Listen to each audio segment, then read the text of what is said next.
یہ ذکر پہلے آ چکا ہے کہ لوط علیہ السلام سیدنا ابراہیم علیہ السلام کے بھتیجے تھے۔ سیدنا لوط علیہ السلام کے باپ کا نام ہاران تھا، جو تارخ یعنی آزر کے بیٹے تھے۔ اللہ تعالیٰ نے لوط علیہ السلام کا پورے قرآن میں 27 بار ذکر کیا ہے۔ یہ ذکر 14 سورتوں میں متفرق مقام پر آیا ہے۔ آپ کا والد آپ کے بچپن ہی میں فوت ہو گیا تھا، اس لیے آپ نے اپنے دادا آزر کے گھر اپنے چچا ابراہیم علیہ السلام کے ہاں پرورش پائی۔ یہی وجہ ہے کہ ابراہیم علیہ السلام کو ان سے بے حد محبت تھی۔ جس وقت پوری قوم سیدنا ابراہیم علیہ السلام کے خلاف اٹھ کھڑی ہوئی اور انہیں آگ میں ڈالا گیا، اس کٹھن وقت میں صرف لوط علیہ السلام ہی وہ شخصیت تھے جو آپ پر ایمان لا چکے تھے۔ پھر جب ابراہیم علیہ السلام نے ہجرت کی تو لوط علیہ السلام نے بھی ان کے ساتھ ہجرت کی۔ اللہ تعالیٰ فرماتے ہیں کہ میں اپنے رب کی طرف ہجرت کرنے والا ہوں، وہ بڑا ہی غالب اور حکیم ہے۔ اس سے پہلے ہم ذکر کر آئے ہیں کہ جب ابراہیم علیہ السلام مصر سے فلسطین واپس چلے گئے تو آپ نے اپنے بھتیجے لوط کو سدوم بستی کی طرف بھیج دیا۔ یہ بحر مردار کے پاس ایک بستی تھی، تجارتی مرکز اور مسافروں کے لیے آرام کی جگہ تھی۔ یہ کافر قوم تھی، ان میں ایک بھی مومن نہیں تھا۔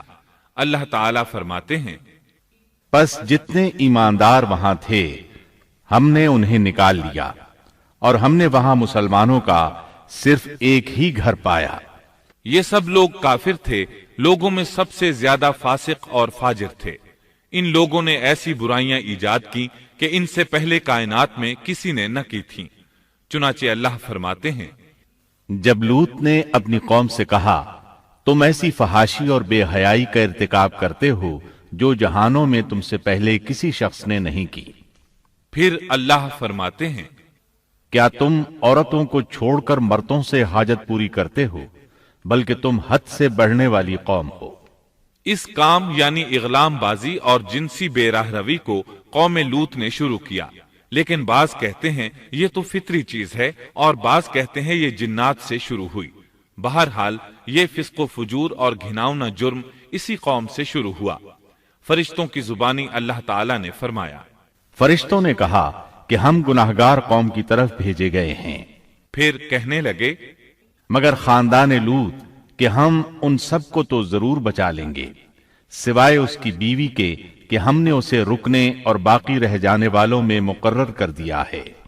اسی طرح لوط علیہ السلام نے ان سے کہا کیا تم جہان والوں میں سے مردوں کے ساتھ شہوت رانی کرتے ہو، اور تمہاری جن عورتوں کو اللہ نے تمہارا جوڑ بنایا ہے ان کو چھوڑ دیتے ہو، بلکہ تم ہو ہی حد سے گزر جانے والے۔